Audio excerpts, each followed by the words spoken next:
allegiance. Allegiance to the flag of the United States of America and to the republic for which it stands, one nation, under God, indivisible, with liberty and justice for all. If anybody has signed up for the Citizens Forum, so we'll move into the rest of the agenda. I hereby move to adopt the consent agenda.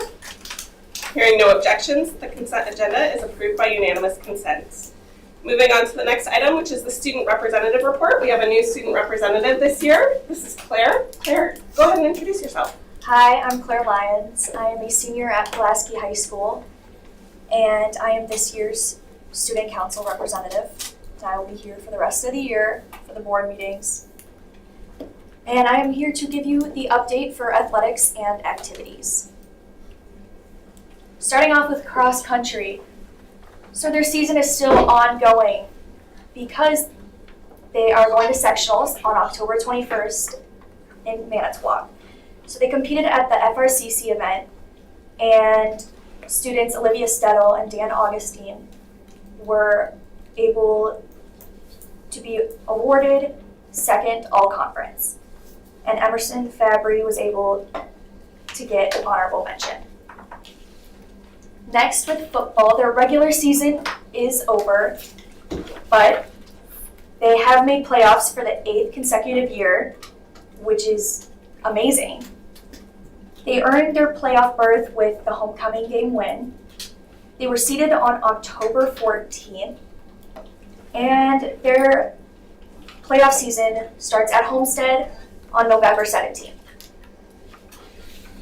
Next, we have girls golf. The golf team has had a great season. Seniors Vivian Ninham and Ella Fakari made it to sectionals this year, with senior Vivian Ninham advancing to state, where she placed 31st overall. Then going on to girls swimming. This year has been a really competitive but really great season for them. They've been led by their only senior, Grace Dufferin. They still have one conference left at Manitowoc on October 17th. Oh, I guess that was yesterday. Their FRCC meet will take place on October 28th at Bayport, and sectionals will be at Neenah on November 4th. On to girls tennis. Their season is finished, and we have a group of seniors, Josie Stino and Sarah Johnson, who play doubles, and sophomore Ruth Krause, a singles player. They advanced to sectionals, but they just missed the state cut. However, they still played amazingly. Girls volleyball, their regular season is finished, much like football, but their playoffs start tomorrow. They finished their regular season with a great win against Ashwaubenon, where they won 4 sets. And then senior Alexia Thibodeau achieved 500 kills over her 4 years on the varsity volleyball team, which is huge. That is a lot. On to boys soccer, their regular season is also finished, but they made it to playoffs.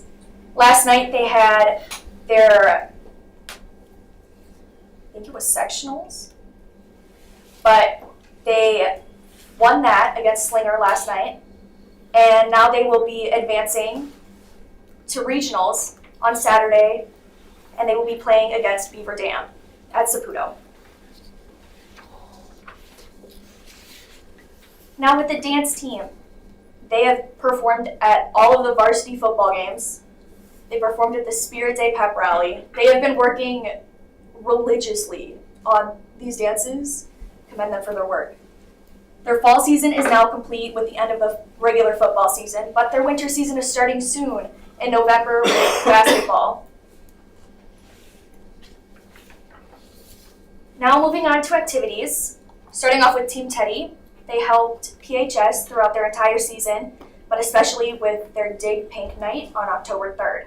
Student Council planned all of Spirit Week and Spirit Day. It was a lot of work, but it was really good. We hosted a blood drive last Friday on October 13th, which I think had a really good turnout. So we got a lot of blood. NHX, we had an induction ceremony for our new members on September 25th. And we started up the tutoring tables again in the math and English pods, which are going smoothly. Our one-act play performed Pandora's Fire at Ashwaubenon High School for the district on October 10th, and they were unanimously voted to advance to sectionals. Our Leo Club organized a Chuck-a-Duck fundraiser to help support a family dealing with cancer, and I'm sure there will be more throughout the basketball season as well. Now, Spirit Day. It's always a fun one. Like I said before, Student Council set up and planned all of the Spirit Day competitions and activities, as well as working them, making sure everything runs smoothly.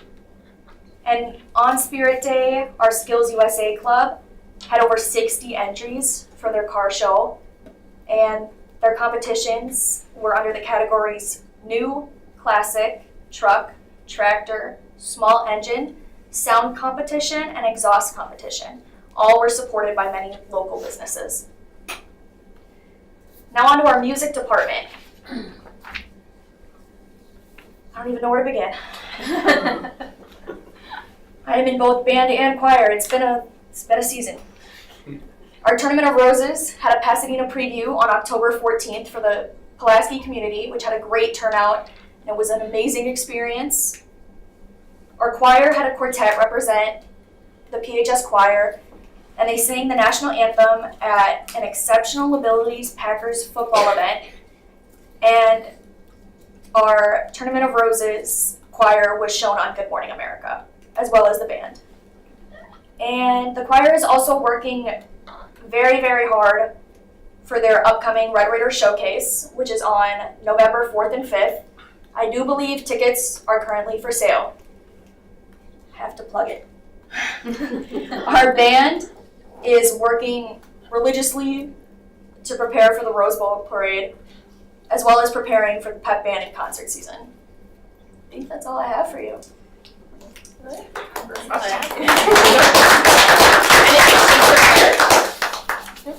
Well, Claire, welcome. We're excited to have you this year, and thank you for updating us on the activities going on at the high school. Moving on to the CISA 7, Colleen. Good evening, thank you for having me. Good evening. I have some goodies I'm going to pass around for you, including a brochure that's going to give some information. But before I do that, I'll tell you I'm a proud PHS 1986 graduate. I think we talked about this. I graduated with your brother. So lots of family have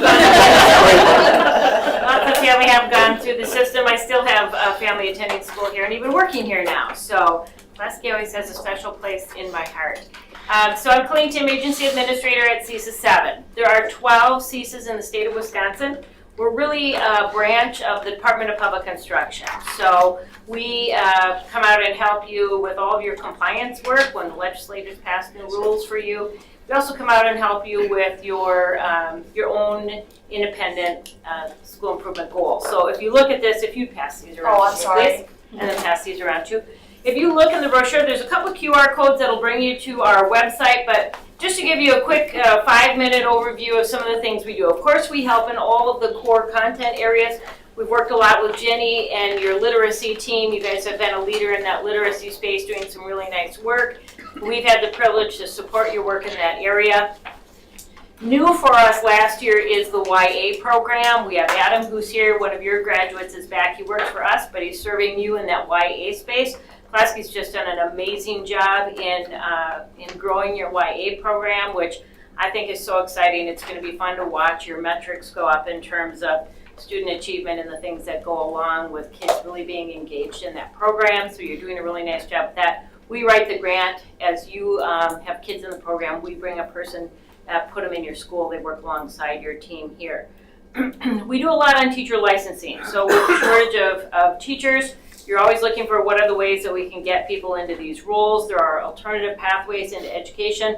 We support all of those. If you have somebody who's in industry, if you have somebody who's going to make a mid-career change, we have avenues from district-sponsored pathways to running our own teacher development center. and a variety of other ways that we can help you get people certified. That's a really popular area, especially at the beginning of the year for us. We write for, so we are an entrepreneurial organization, meaning we have no levy authority. The only way that we get funds is with contracts and grants with the state and contracts with the districts. So we write for a lot of grants, we participate in a lot of contracts with the state so that we can bring as many low and no cost services to you. Again, there are 12 of us in the state. We serve 38 school districts in this region, from Washington Island out here to Pulaski all the way down to Cedar Grove, Belgium, and Random Lake in that area and back up. So we always want to be your service provider of choice. If there's something that you need and we're not providing it, we hope that you give us first opportunity to find a way to provide that service to you. Our success is measured in your success. We're very, very committed and loyal to the 38 districts that we serve. We want you to be successful. Lastly, I'm biased, but you've been on a good path. You're still on a good path. And we want you to be able to continue to reach the goals that you have. So, variety of services that we provide. Take a look at the brochure. We've enjoyed the opportunity to work with Allison and Jenny and your team, and hope to have a long and fruitful partnership with you. So, again, we try to bring you low cost and no cost as often as we can. Keep our commitments to you reasonable, because we know dollars and time aren't unlimited on your end as well. Thank you. Any questions for Colleen? Do school board members call you directly, or do we go through? You go through your administrators. Okay. But we do provide board training. We do superintendent searches. Hopefully you're going to have Allison for a long, long time, but we provide a variety of services. But go through your superintendent. She's got me probably on all of her phones, speed dial. We'll help you. You know, you've been going through a variety of things. We're happy to help you in any of those avenues that we can. Okay. Thanks again for the time tonight. Thank you for your time. Thank you. Moving on to the out-of-state field trip for the FFA. Hi, I'm Erin Montgomery, one of the FFA advisors and high teachers at the high school. We're asking to get approved for our out-of-state field trip, which will be October 31st through November 4th, that Friday there. It's National Convention, so students have the ability to attend sessions and the convention put on by our National FFA officers. We also go on ag trips. The trips that we have scheduled this year, or tours we have scheduled, is Case IH. We will be hopefully touring the corn production site in Indianapolis, Dandy Breeze Dairy and Creamery, and also an orchard. They have the option to attend workshops put on by the officers as well, and then there's a career show that they walk through, and colleges that they can go and walk through too. So we're just asking for approval on that. Are you guys fundraising for it? No, our alumni helps us pay for that, and then the students also pay for their trip as well. On the sheet, it says the 31st through the 3rd. Are you extending it an extra day for the 4th? It's the Friday. Maybe I made a mistake. Okay. Tuesday through Friday is our trip. Does that have to be updated? The 3rd is Friday. 3rd is Friday. Okay, that was my bad. Oh, you have a calendar. Okay. Tuesday through Friday. Okay, sounds good. Thank you. I move to approve the trip. You seconded. There's a motion and a second to approve the FFA field trip to Indianapolis as presented. Any other questions or comments? All those in favor? Aye. All those opposed? Motion carried. Thank you. Enjoy your trip. Thank you. Next, moving on to the advanced placement data update. So Dan Anderson is he was serving as our AP coordinator for many years, and he is going to do his final responsibility and duty here in presenting the data. And then we have a new person coming on board, Sarah Lopersberger. And, Laura. And I'm so worried about the last name. I know. I'm like, she's like, silent J, this is how I tell the kids. So I wrote it on my hand. So she'll be coming on board as our AP coordinator. And so every year we give you an update on how our students did perform on their advanced placement test. So Dan, thank you again for joining us. Can I? Yes, you can. All right, so we shared some charts with you that AP gives us in the summer once we get all of our test results in July. The first one I wanted to kind of share was the current year summary. So this is just kind of a breakdown of our total AP students, which was 156 for last year. It gives us our breakdown of 1, 2, 3, 4s, and 5s. Typically for college credit, students want to have a 3 or higher, so that's what we kind of look for. And then it gives you the total number of exams that students took last year was 196, so some students took multiple AP exams within the 2-week testing window. I'm gonna skip that because that's coming up right here. The school summary. Okay, so this gives us our last 5 years worth of data that AP shares with us. So last year's numbers were very similar to the year before. So we had 5 more students test, 4 fewer exams, so not quite as many multiple AP students. The percent of 3 or higher was around 69% last year, so it dipped a little bit from the year before, but the year before was really, really high. I don't think it's the highest I've ever seen at 72. And it's still quite a bit higher than the 3 prior years, so those were 60 to 65%. So they did really well last year. So why the 25% decrease since 2019? Yep, on the number of students, you mean? Yeah. I really don't know why there's a decrease from 22, 23. I don't have any data that tells me why, but I have some possibilities. I mean, it could be students are taking more opportunities besides AP to like take in individual TC courses. I think those are going up quite a bit. Maybe just going to trades more. I think even colleges are seeing that. Like I see in the news, like UW Oshkosh has had a bunch of layoffs and things like that. So I don't know if it's the same kind of trend. It's just my gut feeling, but yeah. So it'll be interesting to see how it goes over the next few years. It continues kind of steady for quite a few years. Though, was going up. Yeah, I'm not sure.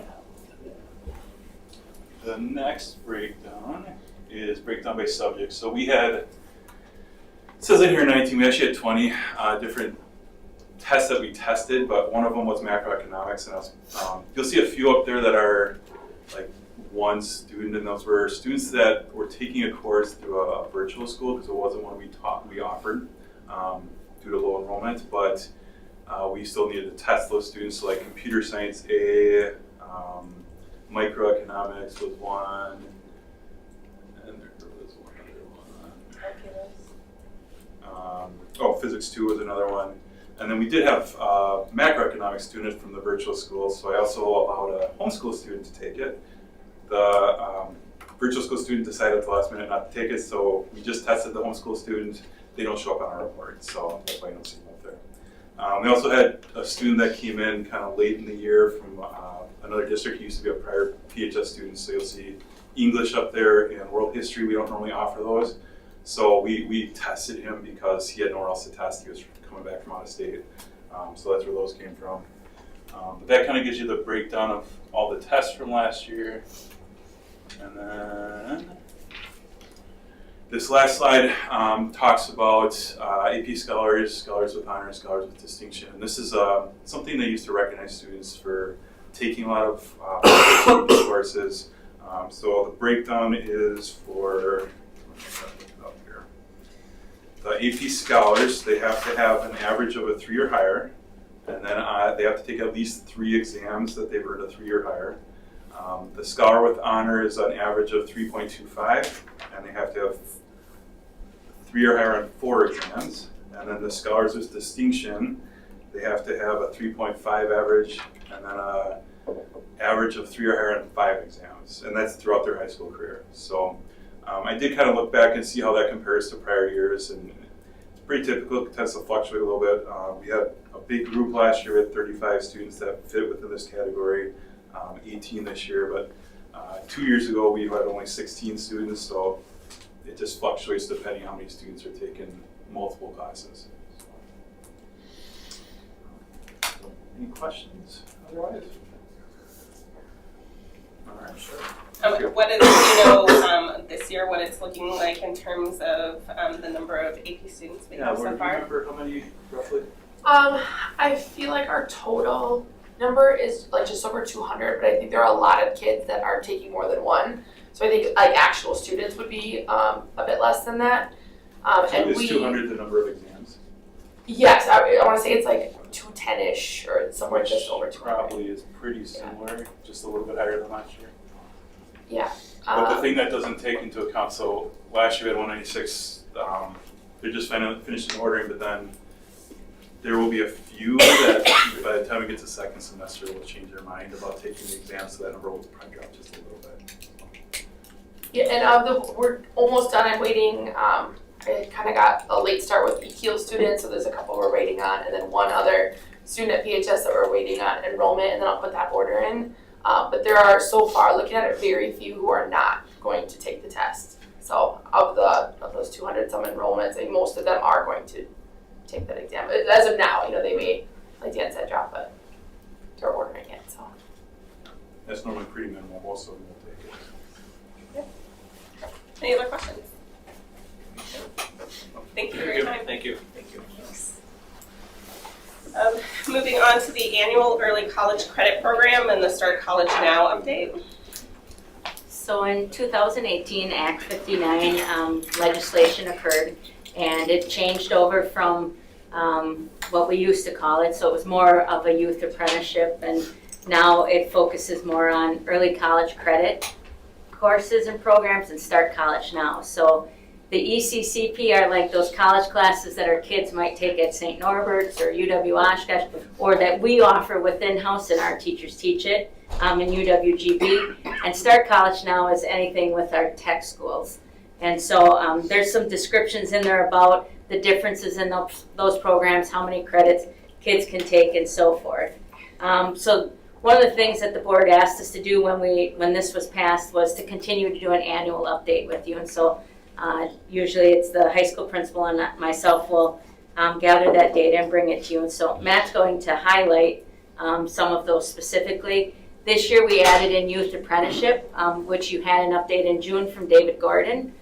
So we decided we're going to add that onto our sheet each year and provide you with an update throughout as well. So Matt's going to fire some information at you. Yes, excellent. I accidentally just misclicked, so I'm getting back in. Just 1 second. It's okay.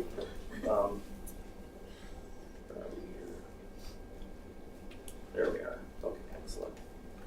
I did want to just start out kind of with that end in mind. There was we're up over 130 students actually right now in youth apprenticeship. It's the highest number we've had, and I was talking with Adam about how we might, Adam Strasberg from CISA 7, our youth apprentice coordinator, how we might like spotlight and highlight our youth apprenticeship program. And one of the logistical issues we're running into, we were talking about like having a community partner, parent, student breakfast award ceremony where the students would get their certificates and the community partners would receive like a plaque or for being a good parent. And you know, we were talking about if most of the 130 students came, many of them with 2 parents and a business partner, we have to find a location that can house like, you know, 500 people and serve a breakfast or a dinner or something. So it might be a variation of that where we highlight the seniors in the youth apprenticeship program or something like that, but definitely want to look at doing something like that for the spring to recognize those partners and the kids who are putting in that work. It's a great opportunity for them to explore a potential career. Many of our students are going right out into jobs that they're getting through the youth apprenticeship. And you know, others may find out they thought I was interested in that career, but they have that experience and they realize that's not something they want to do for the next 30 or 40 years. And it's better to find that out now. So all the while earning high school credit. So that's a great program. To Jenny, to your question, we've talked about that with our school counseling team, and they are seeing some students opt out of taking AP classes to to take the dual credit classes, because to get that college credit with the AP, you have to pass the test and get a 3, 4, or 5. Whereas if you take the dual credit class, as long as you get a decent grade, it's going to be on your college transcript. And so there is that going on. I think it really depends on to which colleges or universities the students are applying. It kind of determines which route they might go. But what you see here, and we just had a meeting today with some reps from NWTC, and they had a list of, I think, like 15 area school districts, and Pulaski topped the districts for the credits and money that we save families in relation to the other districts through the Start College Now program. So our students are really being very savvy in realizing their options, and our counselors are really committed to working with each student to help get them on their way. And what I learned today was that our you see a lot of requests for the certified nursing assistant. So we do offer that at Pulaski High School, but because they provide an instructor, our students still have to fill out that form. One thing we've talked about that's a little bit of a frustration is that these statutory deadlines for students to submit their paperwork usually arrive before the colleges have their course offerings up for that next semester. So there's just kind of this hope. So I actually spoke with Karen Smith at DPI, and there has been discussion about trying to get legislators to maybe change those dates. That may or may not happen, but what NWTC is doing is looking on their end to see if they can't get their next semester courses up sooner, so that students aren't really kind of shooting in the dark with that, if you will. So that was exciting news. And then you see that we've got partnerships with UWGB, UW Milwaukee, and St. Norbert College. We had a great meeting a few weeks ago with some representatives from St. Norbert College. And we talked about some different potential articulations and maybe even looking at developing an intro to ed pathway that might in the future be 2 or 3 courses deep.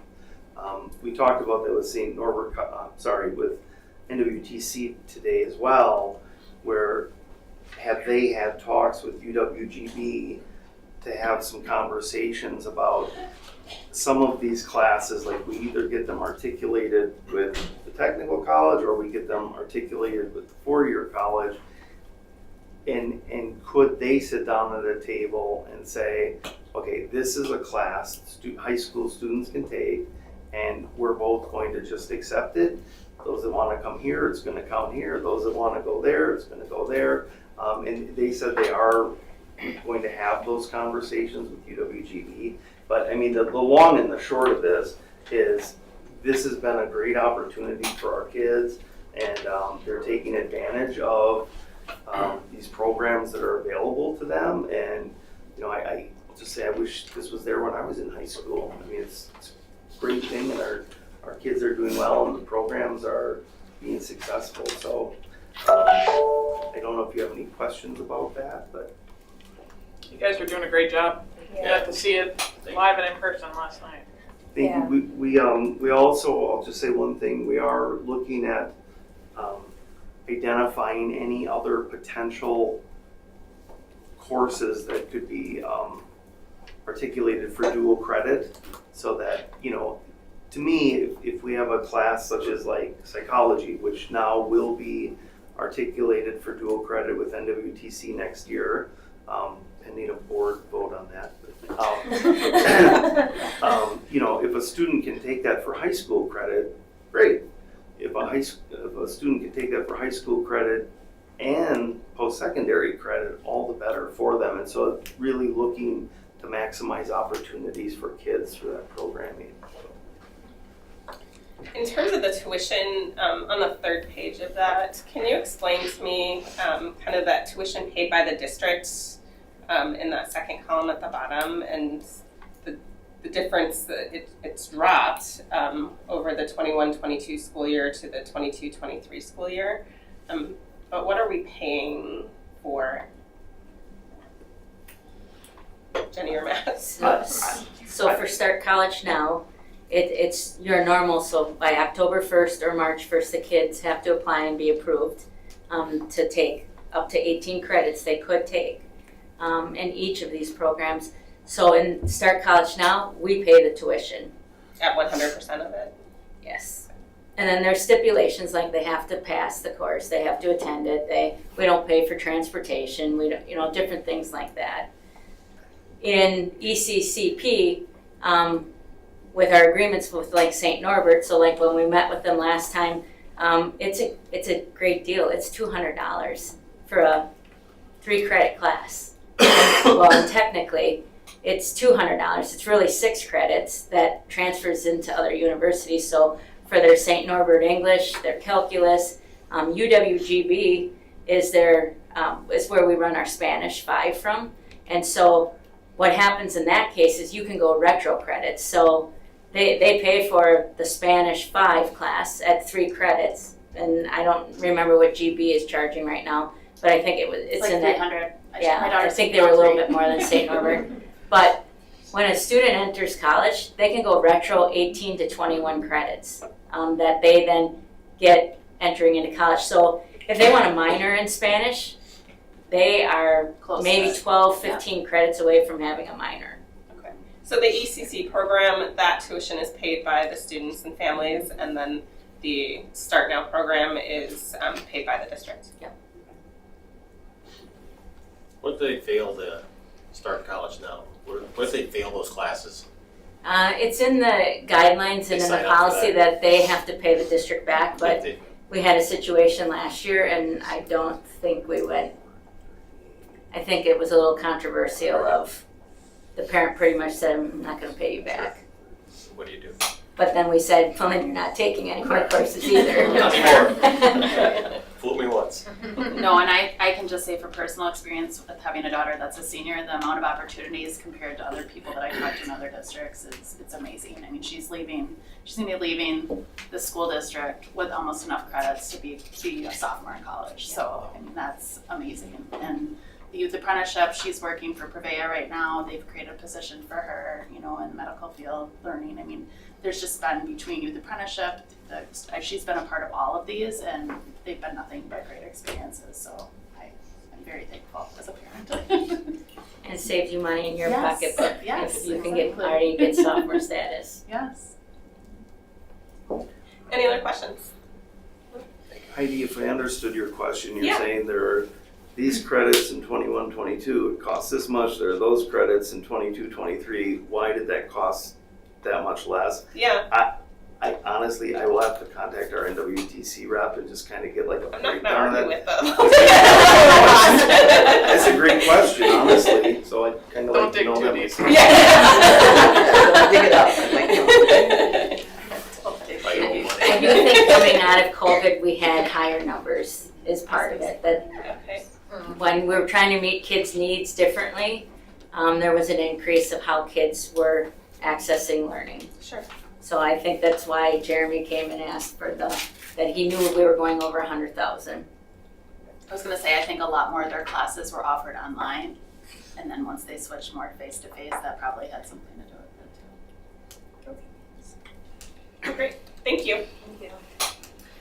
Personnel report. Allie, do you have anything for us tonight? We have no update for you. Okay, Thank great. you. Next, we're moving on to certify the levy, budget adjustment, and mill rate discussion. Yeah, so there are 2 action items for the board tonight. One would be to adopt a budget. This would be your finally adopted, I believe we'll call it, this would be the legally adopted original budget, updated since the last time the board reviewed a budget. Once that's done, then it would be to certify and adopt a tax levy. So the board's okay with that. I kind of looped them all in as one in the update. There's separate items in here though. So on a budget update, so again, at the annual meeting, we shared the budget along with assumptions that were made. Those assumptions have not been finalized with the October 13th with September count, October 13th rollout of aid and final tax levy revenue limit. So that's been updated. As a result, budgeted revenue and expenditures both increased by $500,000, just under 1%. Those adjustments have been made in the budget that's been provided. Those are in the categories of taxes, interest on investments, open enrollment being finalized, the school voucher aid deduction, and then state aid.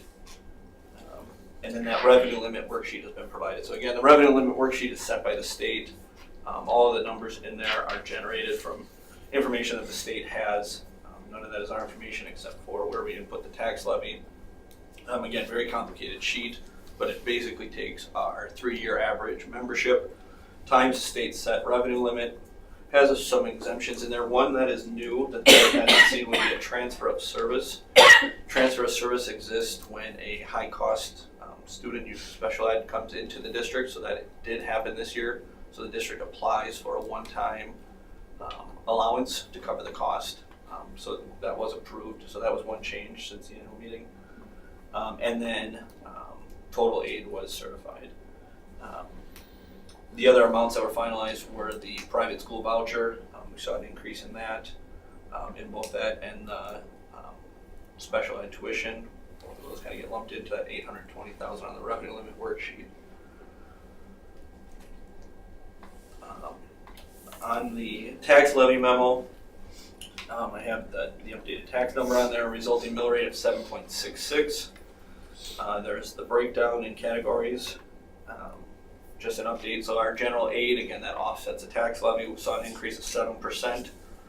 Property values did not change from the estimate. It's an increase of 15%. That's equalized property value. Pupil FTE, which again is different than third Friday count. FTE is membership, so it does open enrollment, and it also takes in summer school count, and it also prorates pre-K and 4K. So that number won't tie to the upcoming report, just so you know. But the pupil FTE is up. Again, included in FTE runs similar to the voucher program would be the independent charter count. We are up to 42 students. So again, we levy for those students, and then that money is deducted from our aid payment and provided to the charter school. So it operates very similar, where it's run through our tax levy. It's just included in our count. I shared that private school voucher aid, an increase of 23%. Most of that is due to the increased amount, not increase in students. And then that results in our revenue limit. One difference is, so we saw an increase in revenue limit set by the state. Usually that's offset by an equal increase in general aid, so that's not put on the taxpayers. That happened somewhat. We saw most school districts saw a 3% increase in general aid. Again, we saw 7%.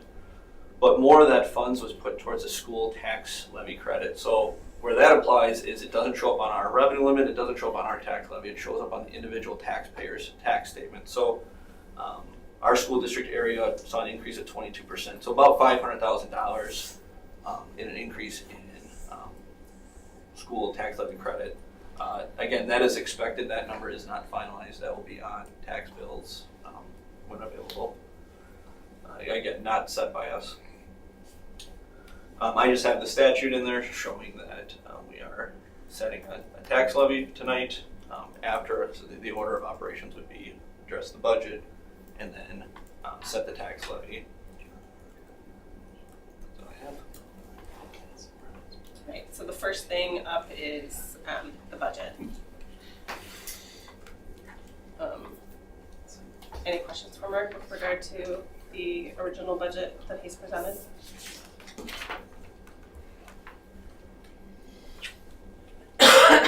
We have to certify the tax levy. Second, so we have to adopt the budget first. All right, I make a motion to adopt the budget. Second. There's a motion and a second to adopt the 2023-2024 original budget as presented. Any other questions or discussion? All those in favor? Aye. All those opposed? Motion carried. Moving on to the tax levy. Any questions for Mark with regard to this? So I have a question. So what you're saying is that the tax levy is higher, but they're going to get credits on their tax bill from the state that they'll see. So it's gonna look like there's more from us, but then they get credit. A portion. Yeah. You know, to be fair, it's not gonna offset the total Right, increase. absolutely.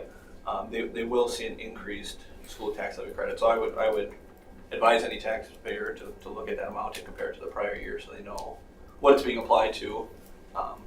You know, and just, we usually don't talk about it because it's been flat, but because that aid, you know, when you increase our revenue limit, but the general aid doesn't offset, then it does come on local property tax. So it's still good to see that offset, it's just in a different area. And the mill rate has increased, but this mill rate is still under what you were projecting originally, right? Correct, yeah. And again, I encourage everyone to look at their equalized value as well when evaluating that mill rate.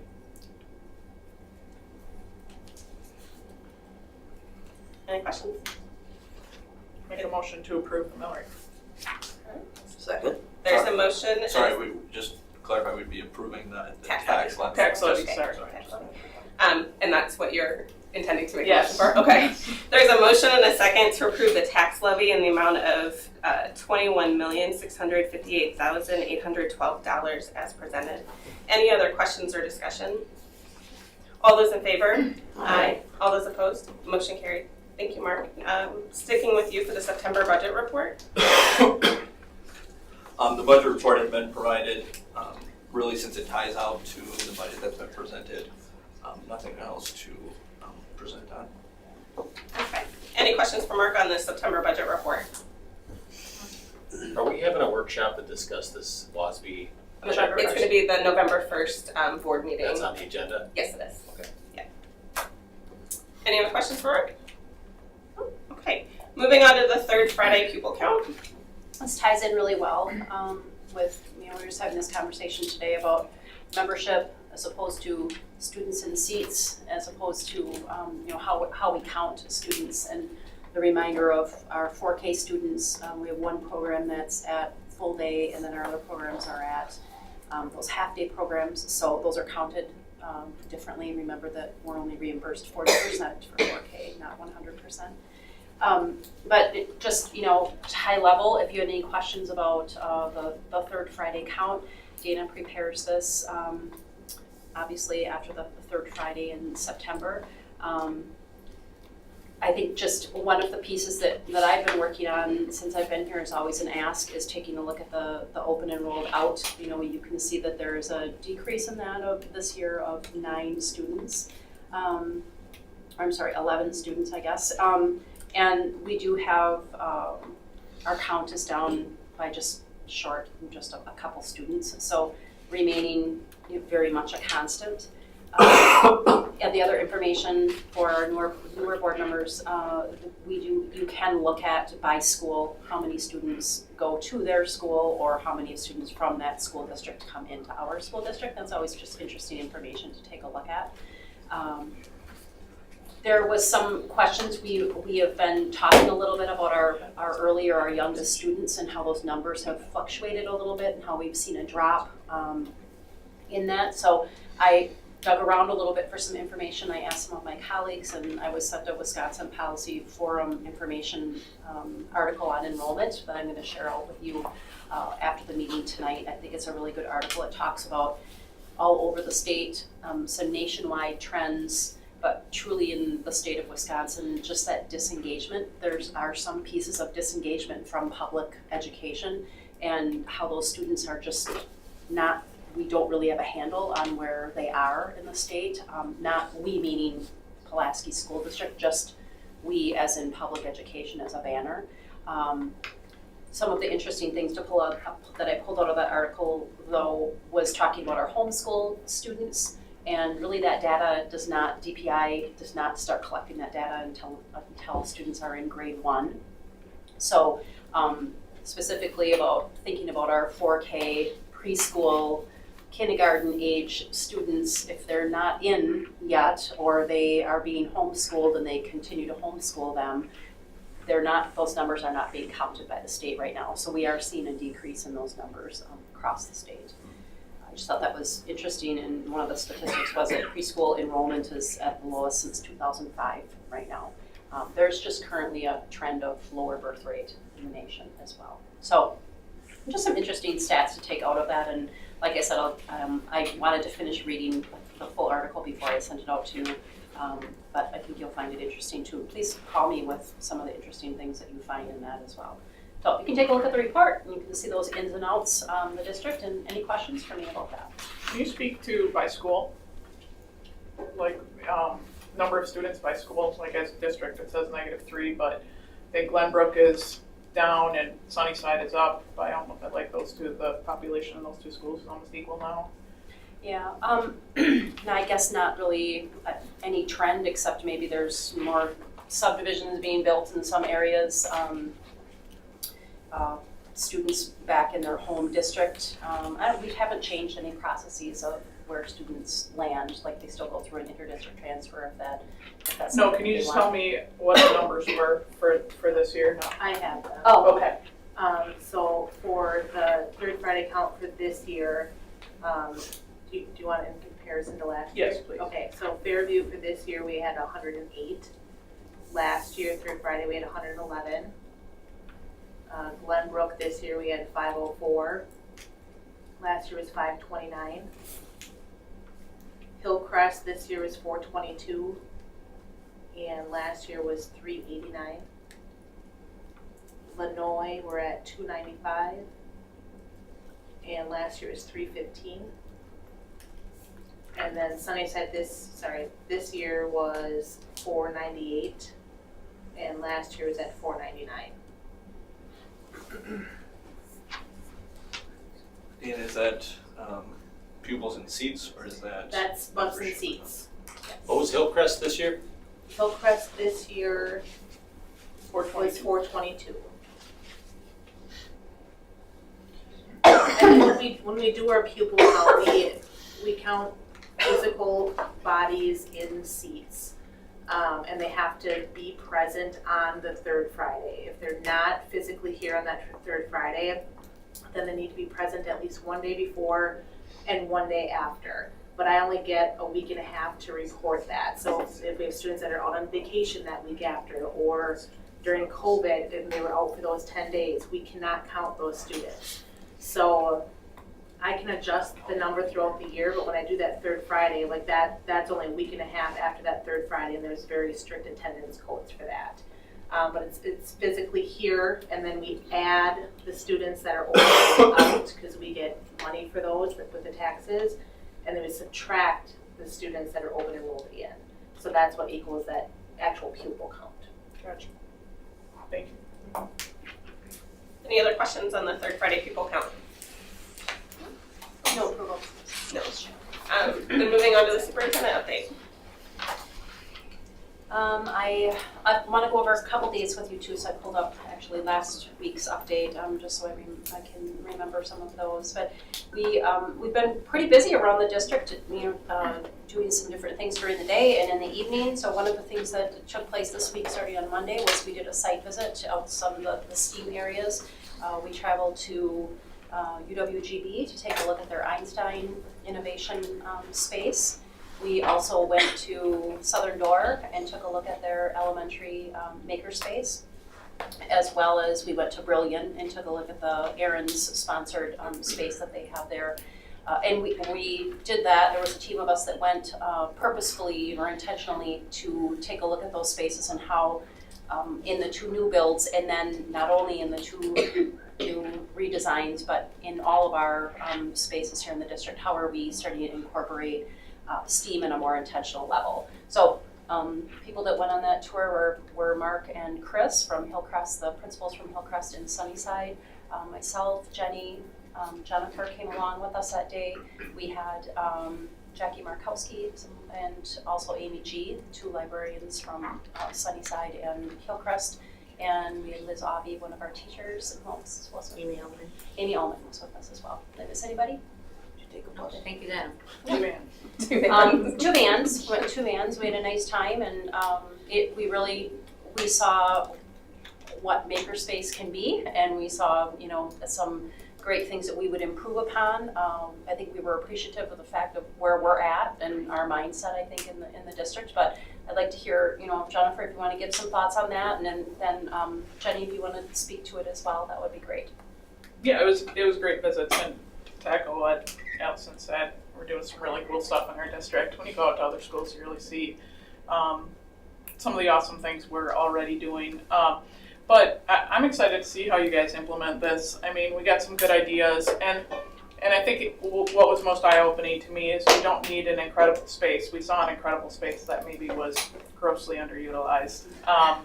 Beautiful space that was donated, but what are you really using it for? And then when we were at the Einstein project at UWGB, we see this homemade little cart that you can do really cool stuff with. And looking at some guys in the audience today that could probably build those for us for each one of our schools or elementary schools, and they do some competitions with them where each rack they have a budget and you have to go buy stuff, and it's not great stuff. It's Einstein project stuff. If you've ever seen what they're using, it's just random things, and kids come up with brilliant projects out of the Einstein stuff.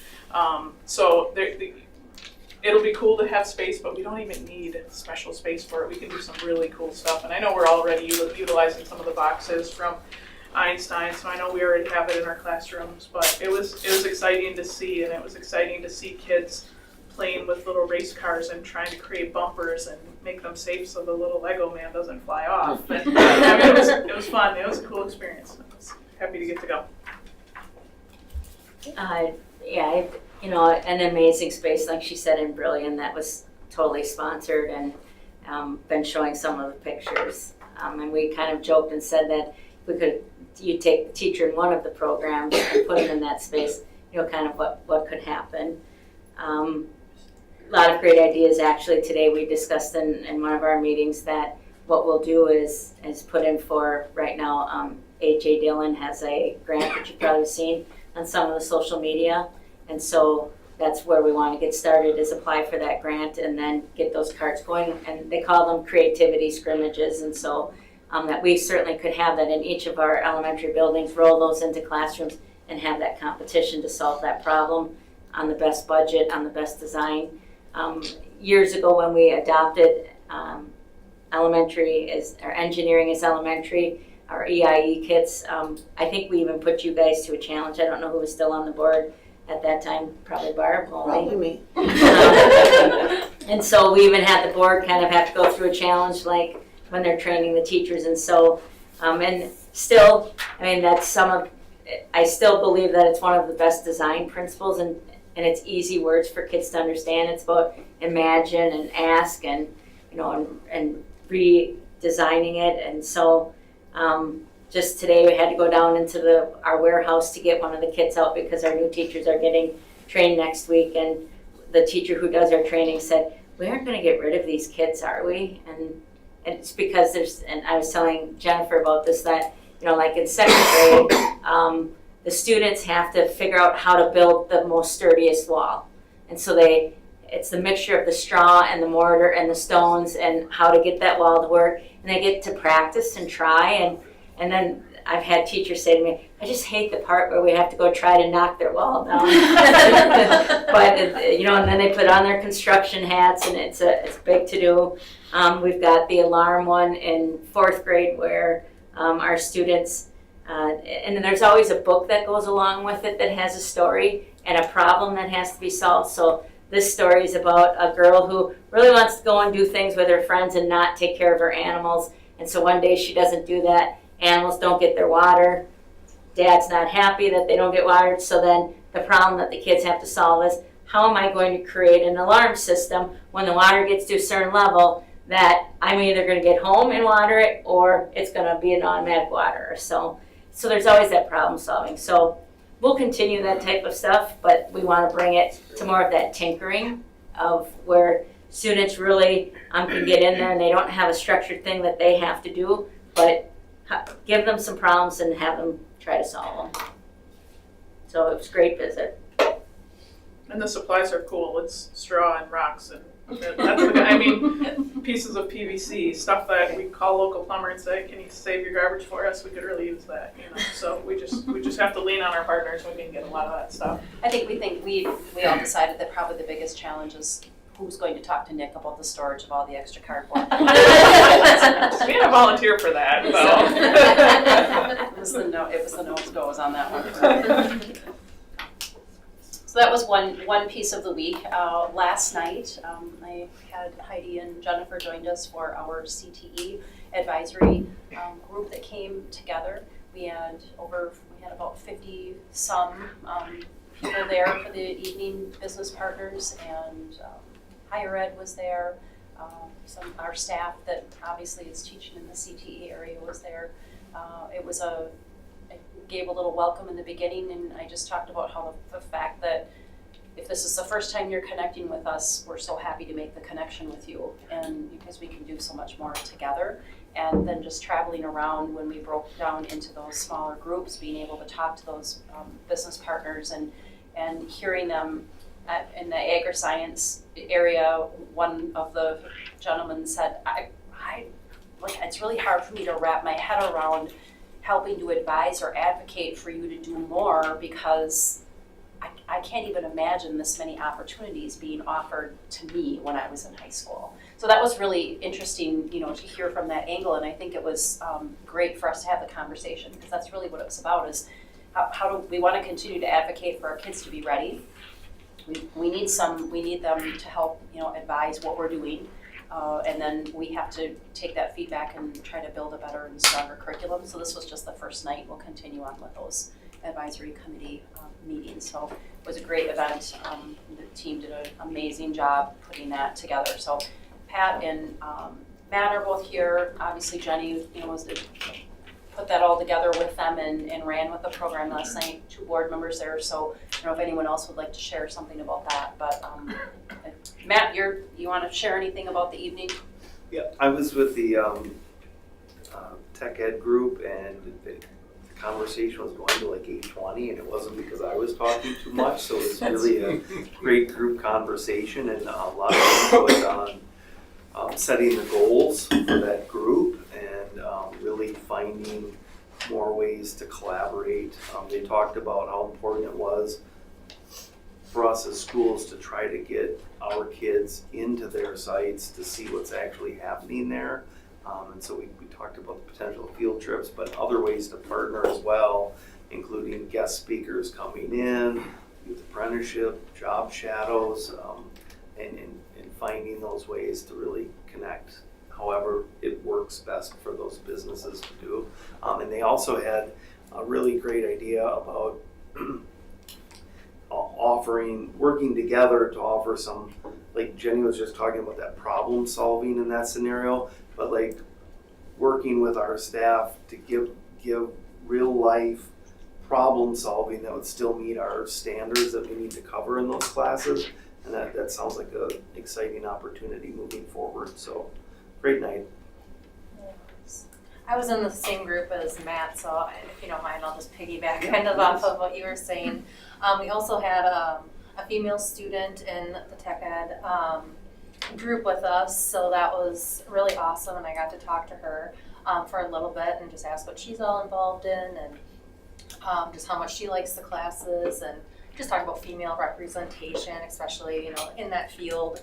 My husband works construction, and I come from a family of construction workers, so I feel like it's always been fun for me. I took all 3 wood shop classes when I was in high school here, so it was just, I felt like that was where I needed to be last night, and it was amazing, the conversation with everybody, and the support that some of the business owners had, and they said, if money is stopping you from sending these kids to us, like buses and things like that, he's like, talk to us first, because we are willing to help, because we want these kids to just have these experiences and do better and work with us and see really what this is like. So I thought it was really great. I didn't mind staying over 20, 30 minutes. It was really great conversations. Yeah, I was in the FACS group, Family and help me, Jenny, Family and Family and Consumer Science. All right, I had it. I was a little worried. So we had childcare, we had an Encompass representative there, and we had the executive chef from Lambeau Field. He was excited to talk about how many students he's hired and all the stuff he does for our district. And then Grand Care, I believe it was there, talking about all the prep work that we do as a district to get these students ready so they can just walk in the door and start working. So it was awesome. It was a great experience. You guys did a great job putting that together. It was awesome to see all the community partners there. We had dinner with a mechanical engineer and a representative from Reister and Schnell, so it was really cool. He had a daughter that wanted to be an engineer just like him, and that is what she's doing right now. She graduated and is an engineer next to her dad. So it's just hearing their stories and why they, want to be involved and help our school district is also really special. She was in 8th grade when she told him, and he was so excited he bought her a puppy the next day. You be an engineer? That's the story. He had no idea she wanted to be an engineer. Seal the deal. So that was another night that it's been, good, making good connections and building our district stronger. So, parent-teacher conferences are underway in different formats and different days, and they're not done yet. So buildings have those different times. APTT did take place at Lenoy in Fairview. Also had some board members visit for APTT. So anyone wants to share anything at this time? And actually Peggy and Nikki are here tonight from both Lenoy and out at Fairview. We did notice, I know Matt had talked a little bit about numbers being a little bit lower at the high school for attendance for his conferences, but we do know that they were a little bit earlier this year. So, we look at those dates, we talk with our teachers, we make those decisions at building levels of when those are going to be set, and we also know that we probably do need to do a better job of communicating when we're going to do APTT, because that's more of a hands-on.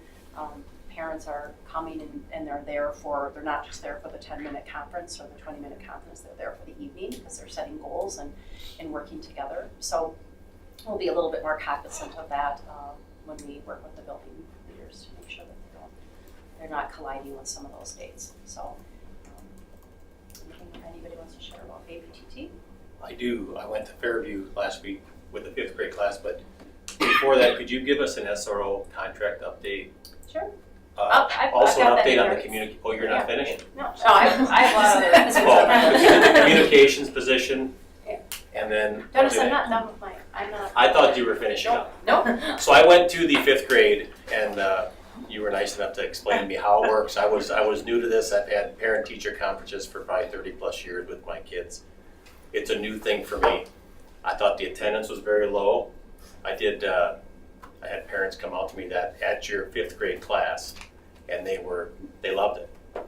They were very impressed with it. But then during that class that you were sitting in as well, we had 6 sets of parents out of 14. When you think the parents ahead of time don't know what the subject skill is that they're going to be learning, which I think, do they? They don't know ahead of time, do they, the parents? Which I think if this program would continue, we should let the parents know in that class what the skill is. So if their kid has a problem in that skill, they might be more likely to go to that class. Because if I had 6 out of 14 kids in that specific class, 3 or 4 of those kids may have been just fine at multiplying, which we were doing 356 times 62, they were showing the algorithm. Well, if half of those kids are proficient in that skill, now you're down to 3 sets of parents that are gonna maybe 1 or 2 of them are gonna show their kid. I don't see the value there. On that specific class that I went to. And it's a cost there's a lot of cost, there's a lot of money there. So Fairview this year, Jenny, you said year 2 with Fairview and Lenoy was $68,000. So I didn't go to Lenoy, you went to Lenoy. I don't know if you experienced the same thing or. I was in the 2nd grade class with Jenny. That was my first one sitting in, so I just kind of was taking it all in. There's some the moms, of course, kind of sit in the front of it and, are more engaged than maybe the dads in the back row. But I think there wasn't like too much taught, and that was part of your feedback too. We kind of talked at the end and, what could do better. And so as long as those things, I think, get captured, because I don't know if everybody, and I'll just kind of say maybe dads in the back row, if they were really going to take home with what was said, so like games you can play in the, in the car, just adding like license plate numbers was one of the examples. Oh, we're in the car, let's, oh, look at that license plate. If you add those numbers up, what are they? Like that's great. And I think maybe we should have actually shown some examples of the game so that it sticks with you. I think that, maybe when they left the room, it kind of leaves their mind. But just, just a few things like Jenny talked about, but the teachers were super engaging. So I have really positive feedback of how, like that was performed. They did great. The moms, they kept them, talking, and everyone shared experiences. So that was nice that, we did go person by person, introducing and something special about their kid. And I think that kind of brought some parents together too, because at the end, you'd see the clusters and, them talking about a few things. So yeah, it was a good first, engagement, and thank you for, letting us sit in. That was really nice. I thought the presentation was great. The teachers did a great job. Does the cost go down after 3, 4, 5 years, 2, 3? When does the cost of the project? Generally, at the second year is when they make a decision. So, for instance, the first year was just Fairview. And then we had conversations of like, what's Fairview need in their second year? And so then they kind of design what that looks like for the second year. So Melinda did not work with Fairview staff this year at all. But at the same time, we also had Nikki go in to be train the trainer so that we wouldn't have to always bring in a West Ed person to do that training. Now, Lenoy is in their second year, so the cost obviously went down in terms of the second year. Next year, we'll talk with her, and when we debrief with her in the March one, my guess would be like she'll feel like as a district we're ready to go. Plus, we'll have Nikki that can help support, and Peggy's even talked about maybe wanting to be a train the trainer as well. So then we might look at that we'd have 2 trainers within the district. So then what happens is your cost. Now you're not paying West Ed a contract for their consultant to come in and work with you. Can we run the program without West Ed? You can run it, but there's some fidelity to it that you really have to do. That you can't just change it all up to do whatever you want, because there's research based on those different components and why they work. So I think I personally would not expand the program until we get more kids in those classrooms on those nights that need that skill that you're teaching. Nikki, in terms of your experience, because it's been at your school the longest, what kind of feedback are you getting from your families? They love it, the ones that show up. We do have some families, like Dennis is alluding to, that have not been to any. And that can be frustrating, right? Because they show up for some of the fun stuff, but not the academic stuff. Do you know if they previously had a history of showing parent-teacher conferences when those were offered as opposed to this program? They typically show up for parent-teacher for that individual conference still. We are going to send out a survey to some of those families this year to see like what is keeping them from coming in. Our first night, so last Thursday, we did have 62% attendance for the whole school. We had some classes that had 90% of parents in there. Some classes, like where Dennis was in, it was only about 50%. So it varies from group to group. Teachers work on that. We've tried to do some incentives to get people in. We've seen really great attendance when we give away a golden ticket for summer school registration or front row for concerts. Do you see the attendance drop off when you get to kind of that 5th grade level when they're leaving the elementary stage? The upper classrooms have struggled more with attendance. I would say, like when I look at what happened last Thursday in 4K, 85% of families were there. In kindergarten, only 50%. First grade 56%, second grade 90%, and then it kind of dropped off around that 50% for kind of 3rd through 5th. So I think skills get harder. I think parents are a little bit more intimidated by some of those skills in the upper grade levels too. But I also if I was a little more flexible, I'd probably stand on this table right now and say, please don't get rid of this program, because I think we're doing the right work finally. Parents don't know what they don't know, right? So we've talked about that for a long time at Fairview, how do we increase achievement out there, where we have families that are coming from lower socioeconomic backgrounds, and I feel like we need that partnership of our families. We can't do it alone, and we need them to come in so we can teach them how to extend this. And West Ed has a great little graphic, and I should have printed you all copies of this. But I think it kind of, I don't know, Jenny, if you want to send this up there and you can pass it around. It looks at a year and how much time kids actually spend in school in a typical year. So the 180 days, 6 hours a day. They're only in school 12% of the year, and they're with their families 55% of that time. And, I just sat in a WEMLS training, and we talked a lot there about that whole child and how parents are kids' first teacher and their most important teacher. And so we really need our parents on board to move achievement forward. And I think we finally have the opportunity to do that through this program. So I would be devastated if we lost this program. I wrote that 12% down on my little takeaway notes the other night, and that was fascinating. Mm-hmm. But the goal has to be to get the parents in the classroom Absolutely. for those 3 sessions. Otherwise, it's simply not worth the money. So that's, to me, that's got to be the goal, and is to get those parents there, right. communicate with them, and make sure those kids that are there are the ones that need that skill. But I think we also Otherwise- have to back up that one of the main purposes is to have parent engagement, not just parent involvement.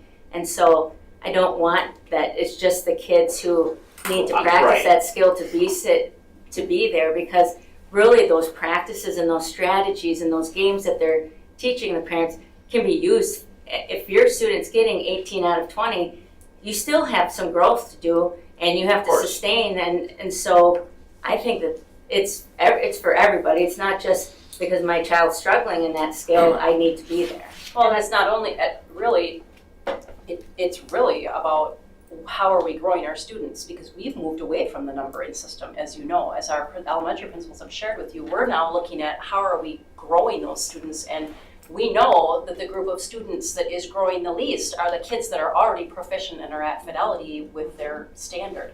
So we want those kids to go further. So the biggest strength is the difference between parent involvement and parent engagement. And I'm uncertain as to why they don't share the graphic that they used to share, which shows concentric circles highlighting what does it mean to be engaged as opposed to what does it mean to be involved in all of the things like fun nights, spaghetti dinners, and I'm not saying that those are not important, because those are also extremely important in working with families. But when you truly talk about growing a learner and helping families so that we can have the conversations like we're having with the high school tonight, we are growing that student from age 4 to age 18 so that they are ready to be in the workplace. So my expectation is always we're looking at that learner across the entire spectrum of their development.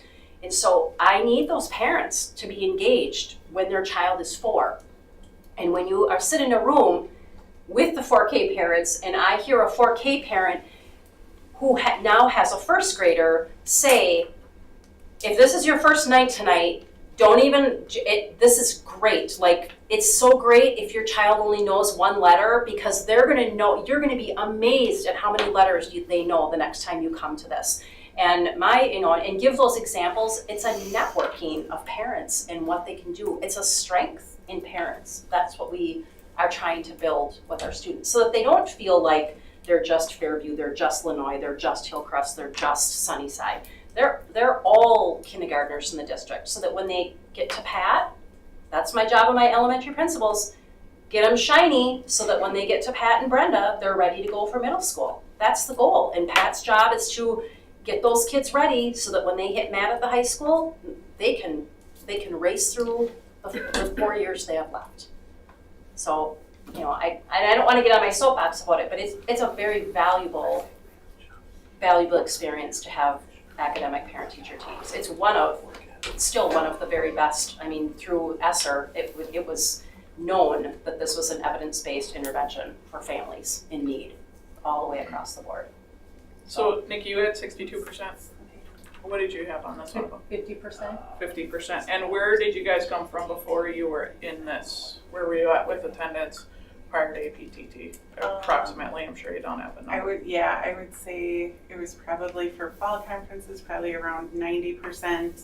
Spring conferences always dropped off, and I would say between like 60 and 75%. But Nikki, when you look at your individual conferences, those nights you have 100%. You have a high attendance rate, right? So it's not really, this parent engagement all night isn't really comparing apples to apples when you're looking at individual conferences. Parents are still coming to those individual conferences. It's the engagement on the parent night when they come for this large group that I think that we see a lower attendance, correct?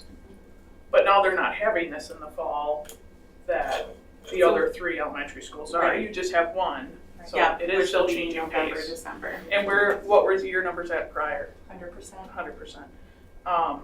I talked to a couple of parents that night, and the feedback I got was, we'll come, we like the old method more. I get it. It's a brilliant program. I do. And my kids are tired of doing math in the car.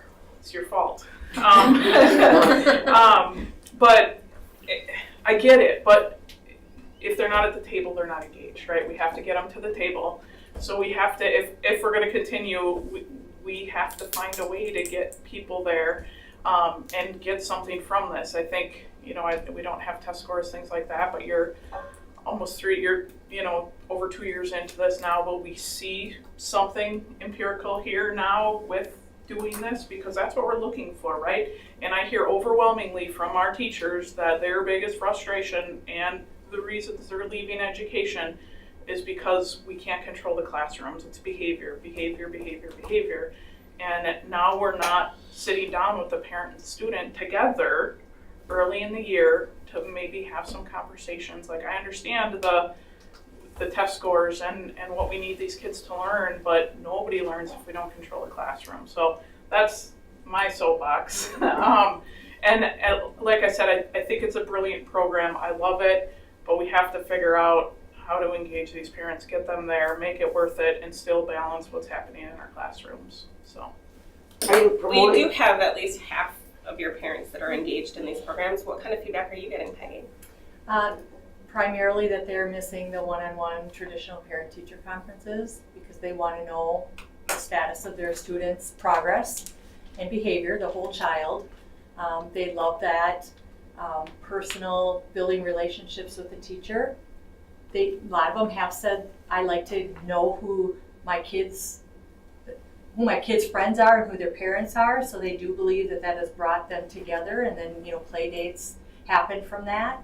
But we're finding that the parents whose children are proficient are coming because they value school and they want to be good role models for their kids. We often hear the ones we need in the building do not come. But that was in traditional conferences as well. It was. And then the ones who, we lost some who walked out the door and said, I already do this with my kids. So when I think back to our first APT night, we were trained to meet the needs of students at all levels. And we were trained to call the parent we didn't think was gonna come, and we were trained to engage that parent whose student was an advanced learner. And I'm not sure that we did that well right out of the chute, but we lost them. And I don't think they came back. Even with all the advertising we do, we've made some revisions, kind of restructured it a little bit. We had teachers partner up this time. We looked at every line of feedback that they gave and said, how can we make this link between the parent and the child and the teacher? And I feel confident that we did that. But the parents that said, my needs were not met, I think some of them didn't come back. And I'm going to have to personally call them, I think. But to your point, that is what we need to do better at, is how do we get them in here? And we, as our leadership teams, we meet once a month, every other month. We have talked ad nauseum about that, because that's what we have in common, and we're on a mission to increase that. But change is hard for everybody, and we've asked people to be uncomfortable, both on the teacher end and at the parent end. And we want to give this some time, 3 to 5 years, perhaps. We want to get them back in, and we want to be able to see the progress because of that partnership. I would say we experienced similar, I put this, I think, in the emails to both of you, when in the 2000 student-led conferences were the thing, and Pat, you might hear it too, like from parents of, I don't need to come and have my student lead me through their progress, and I want to speak with the teacher. And that's people's prerogative, and some of those parents will say, we do that at home. We sit at the supper table and we have that conversation. And that's awesome. But there is something about also, when we talked about this and for a change for Illinois and I think you even mentioned that you're bringing some student responsibility into it, of students graphing it, of where they're at, that student ownership of, here's where I started, this is where I'm going, this is, and seeing that progress. And so, that isn't a component right now that student graph is included of their own personal one, but we've talked about how do we incorporate that as well. And we are doing that at Fairview this year. We think there's some merit in that. When I went to the one that was last year, I went to pre-K, 4K. And the parents all got a graph, like you said, about where their kids were, and they said they had them for everybody. If I don't attend, do you mail that to me? So it depends. So one of the things that we do, like if a parent doesn't come, we don't just send the stuff home, because that's just reinforcing I don't have to go and I'm gonna get what I need. So typically, like my kindergarten teacher yesterday met virtually with 4 parents that weren't there. She'll go through kind of the whole rundown of it, and then we'll send things home.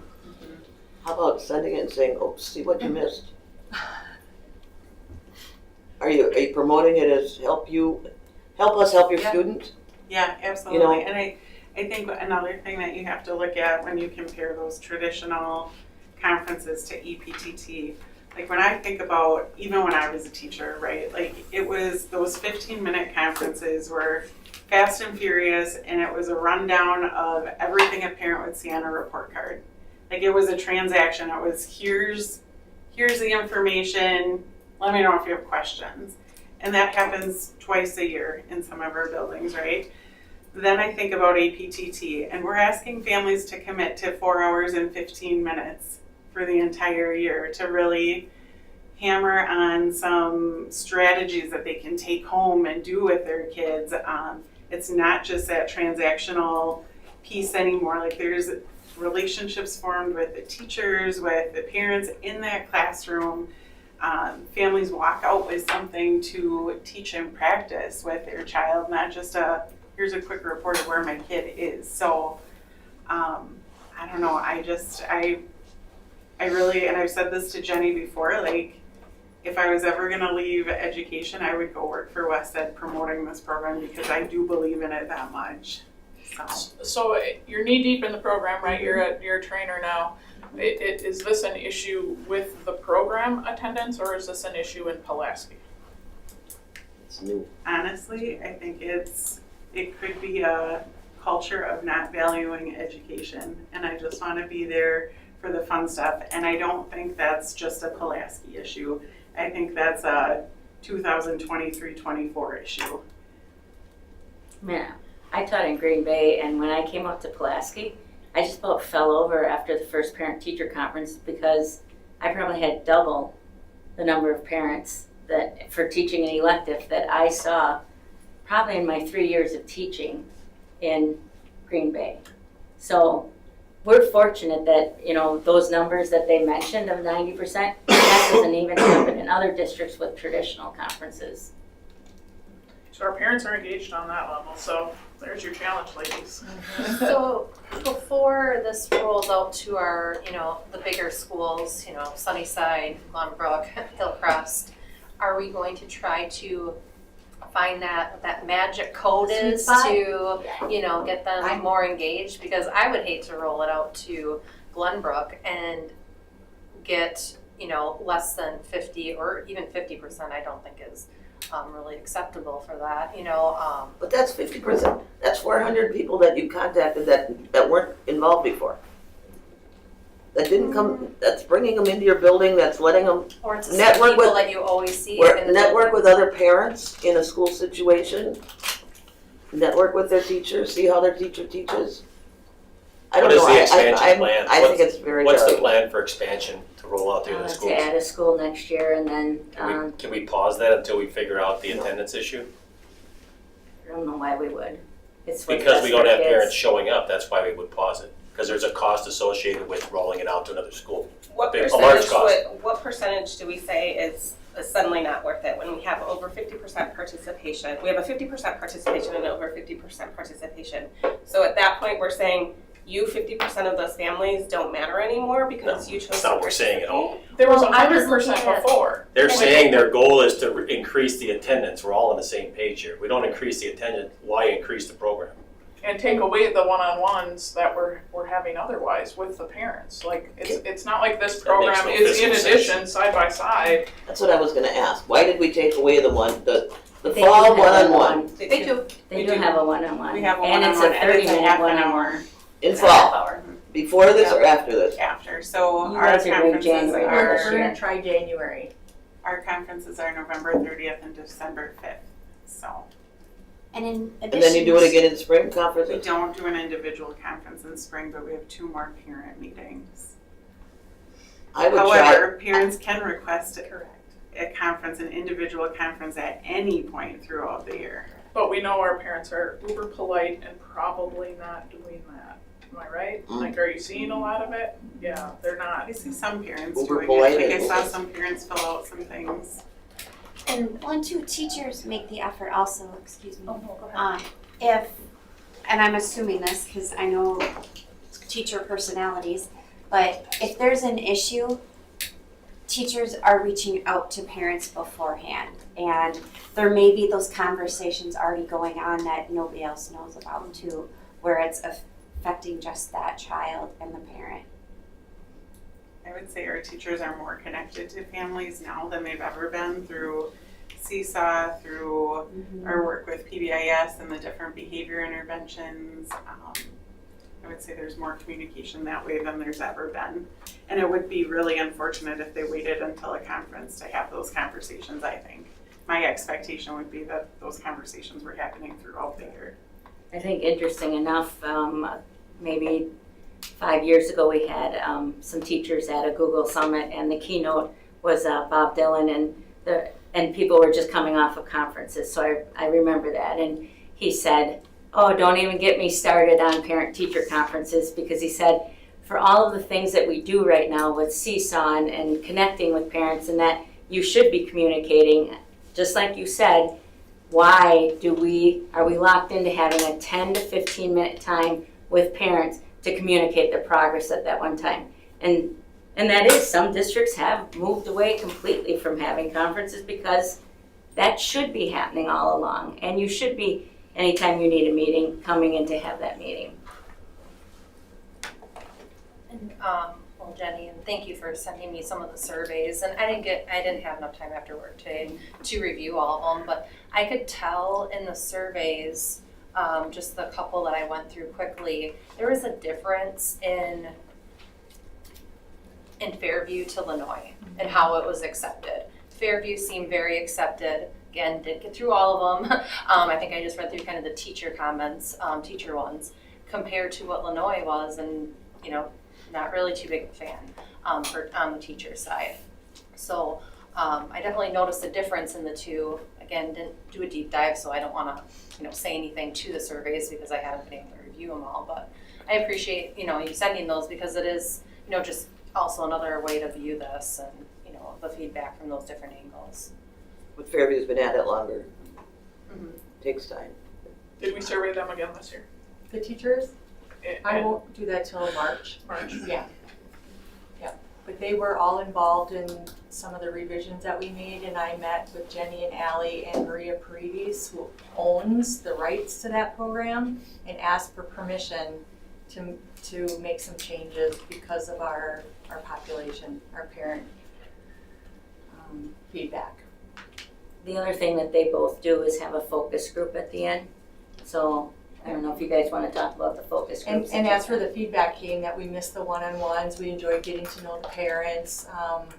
They were so respectful, always turned a negative into a positive.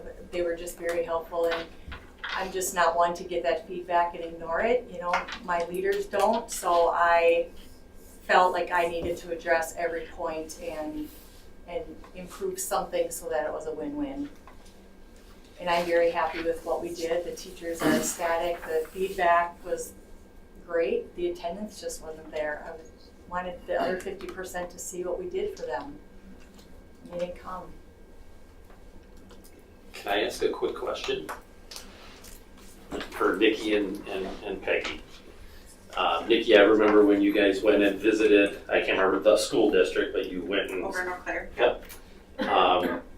What I'm curious on is if this is a typical conversation in that district at year 2 or whatever, where you're still so much at the infancy to have enough oomph into it yet and enough knowledge on it. And I was curious if that ever came up with that example of a school district, Eau Claire. I don't think we ever had that conversation. It might be worthy to ask. And the second thing I thought of was feed them.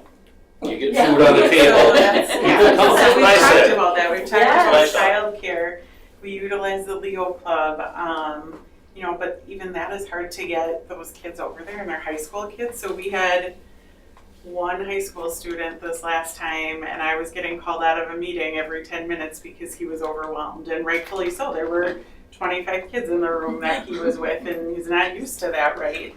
Our specialists all push into the meetings, and they present an SEL component. So we use zones of regulation at Fairview. That's what they're teaching parents on this year. The first year that we did it, we had specialists not involved in the meeting and had them kind of rotating to do childcare and different activities. And the feedback we got from them was, we feel like glorified babysitters. We want to be in the rooms knowing parents too. And I think it is important that they're in the rooms knowing these parents as well. I think they're in the right place right now, but now the problem becomes, who do we have to watch children during this time? If we were to offer food, I do think we would have better attendance. I think if we made it a fun night for the kids too, it would be better attended. But it's, who do we have that we can pay or put in place to make that all happen now? Do you do all the grades at once? Yes. Do you think it would maybe help if maybe you just did a couple, is it possible to do a couple at a time so that you'd have more staff? So if you did like a fun night along with it, so maybe We kids were talked about, involved in but then something? parents who have And they multiple kids, multiple, yeah. now you have multiple nights. Yeah. And wasn't yours thing on the same night as middle school? Yes. And that's a problem too. Middle school and That's- high school conferences both were the same night That's a as these problem. two, Because even my family had to run right? 2 different directions. And heaven forbid it would be on a Wednesday. Don't do it on a Wednesday.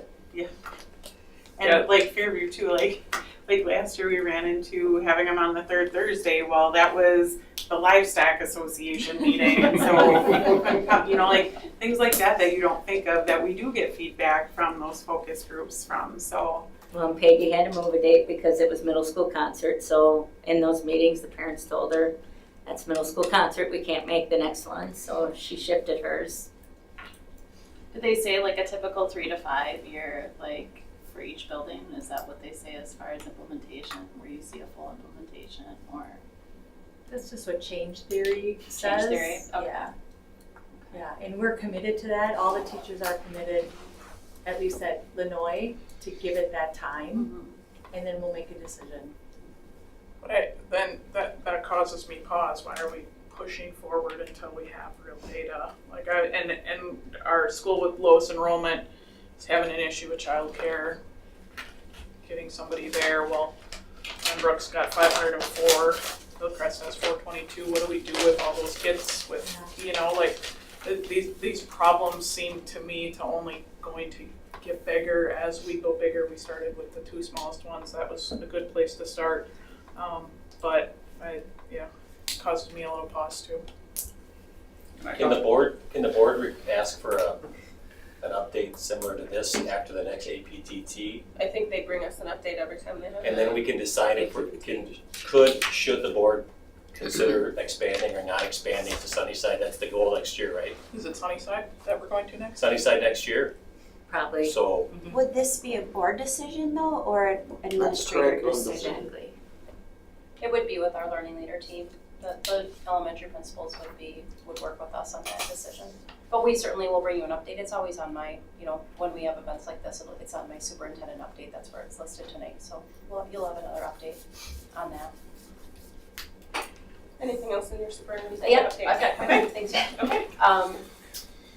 Calendar approval, I had a question on that and when that was going to happen, so I wanted to run you through that process. So we do have a calendar committee that comes together, but they are not coming together for a couple years until we are through construction, because the calendar is driven more on what we're doing for construction in the district. So we are only bringing you a 1-year calendar, and we have to fill out, I have to first, in November, we will bring you a recommendation that we need to have a resolution for a waiver.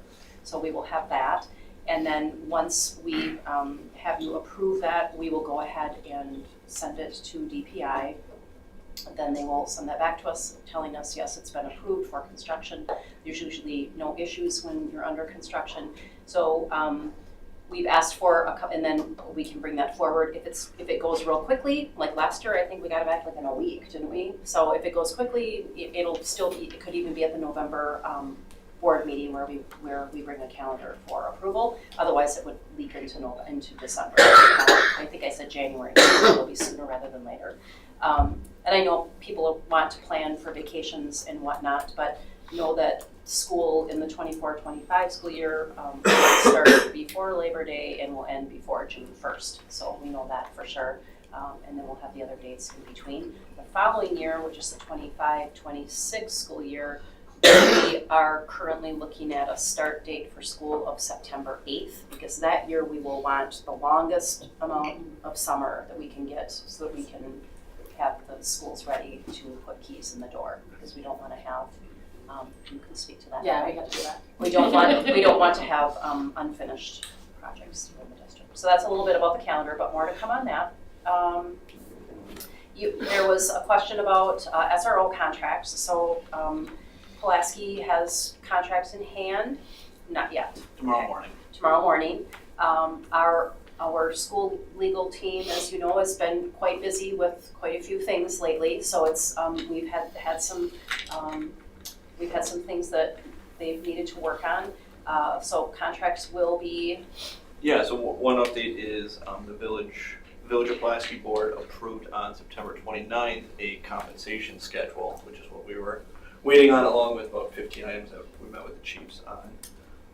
The proposed compensation schedule that the village approved, that this board will have to approve when the contract's done, is a phased down approach to a 75% share of the second SRO. And Chief drafted this, I talked to him today, that it was approved. The step down will be about 7% every year. So year one, the remaining 6 months of here would be 100%, 93, 85, etc., down to 75% by year 5 of this contract. So that was agreeable just from my desk, talking to him, but that will come to board approval. So the only holdup is we're saving money by having me draft the Hobart one by just changing the names. So I'll do them tonight, and contracts will be in their hands. Village has already approved it. I don't know on the Hobart side, I believe. They'll see this updated contract because they wanted the same template. Pending that they give us approval in the next 2 weeks, then it'll come to the November board meeting for approval. And so I think then the next step is that Village of Pulaski Chief is holding vetting interviews on Monday, I believe the 23rd. Okay, are you taking part in that? So a board member is taking part in that. So then we will, once we know who the candidates are that they're bringing forth. The last word that I heard that there were 5 candidates that applied here in the village. Once we have the candidates from that brought forth to our team, then we will set up an interview team here, and then we will do that process here, and Chief will be part of that on that day, and we'll move from there. I do know that starting Monday, Adam is now moving into Hunter's role of part-time, and Hunter will become the 100% full-time in Adam's place starting Monday morning. So they've started that process. That's a little bit about contract. Communication director, we're still in the process of doing screening and interview process, so that's not complete yet. And we'll keep you posted as we move forward with that. There was also a question about just having a little bit of a district daycare update. This has been slow, but I think constant work, and I think that's a good way to put it, right? Yeah. Making connections with people, making some decisions, hearing one thing one day, hearing another thing another day. We do know that there's quite a bit of grant, there are quite a few grant dollars available right now. So we still are anticipating that we can have a startup of a daycare in the fall. It's just making the decision on making that commitment, and then are we going to be able to staff it, and what does that look like? So everyone that we've reached out to, used as a resource, putting that process in place, it's really about what's coming first here. Is it the chicken or the egg? Do we jump now because there's grant dollars available?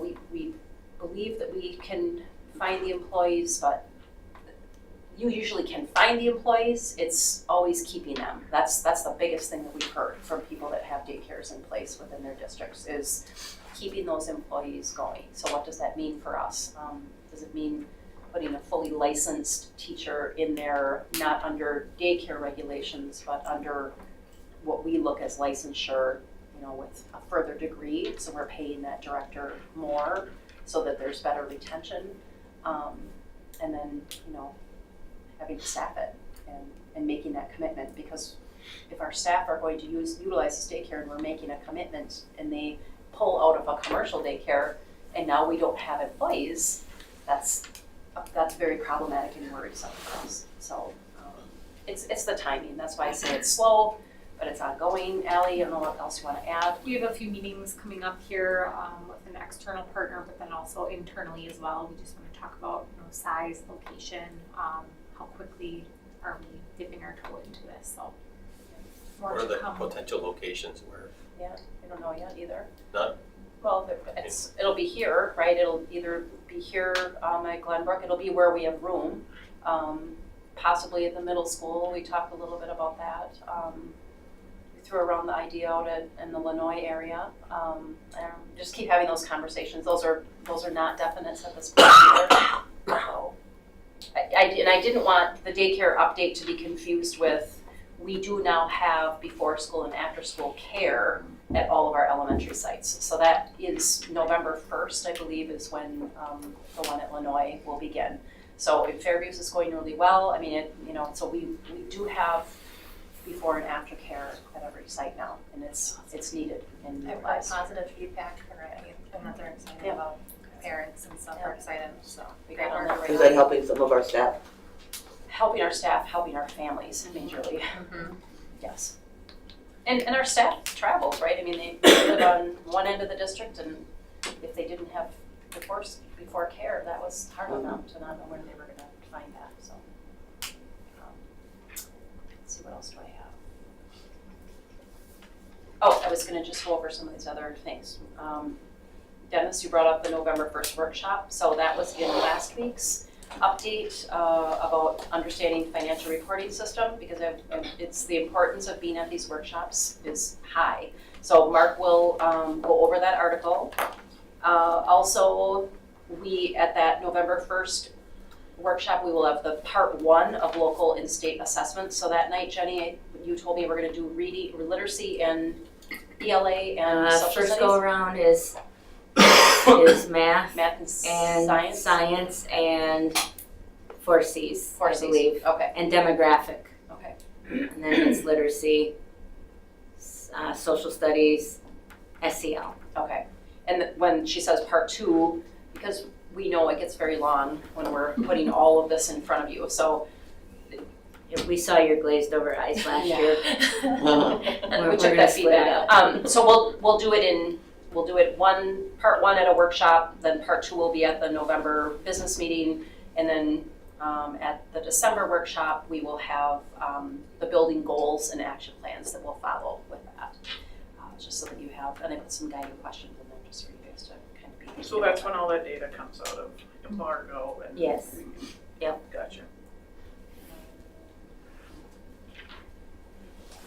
I added policy numbers to the agenda, and I put some head dates for you. Thank you for doing that. Yeah, the senior sunrise breakfast is coming up again, starting again. We moved to only doing those quarterly. We saw some, like, weather was an issue, just, it was a lot to do it once a month. So we decided, and it was also a conflict with some of the other things our senior citizens were doing. We were also up against other meetings, and then they were calling and having us change things. And it was kind of a scheduling conflict. So we're gonna do those quarterly. The first one is on the 26th.